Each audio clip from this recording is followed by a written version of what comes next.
Here's what I can share at this early stage.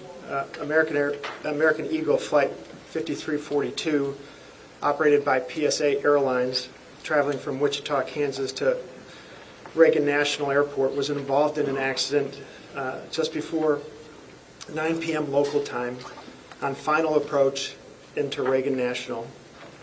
It collided with a military aircraft on an otherwise normal approach. And at this time, we don't know why the military aircraft came into the path of the PSA aircraft. Flight 5342, a CRJ-700, was under the command of 4 crew members.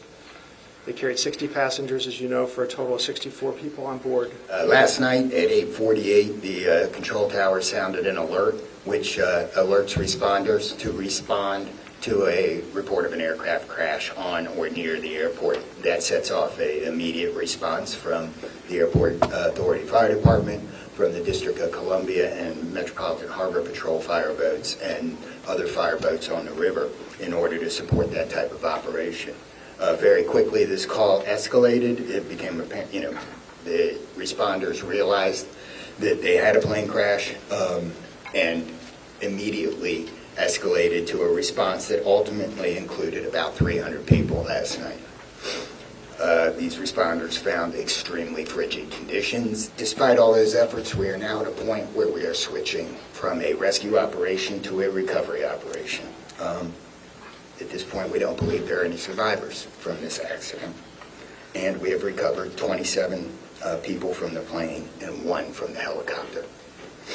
The District Office of the Medical Examiner has lead on reuniting these bodies and these people with their loved ones, and we will continue to work to find all the bodies and collect them and reunite them with their loved ones. We should also acknowledge that the Virginia Medical Examiner and the Army Medical Examiner are involved in this operation and a very important part of getting people identified. Everything was standard in the lead up to the crash. Now, obviously, something happened here. You'll get more information and more details as this investigation moves forward. We'll learn what happened. But again, those who live in the D.C. area, we see military helicopters fly up and down the river. It's a standard path that they fly. They're used to aircraft landing at DCA, and there's a procedure in place because this happens every day. Something went wrong here. I look forward to the time and point when we can give you that information.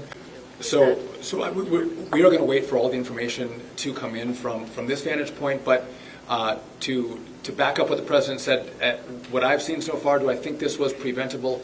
Absolutely.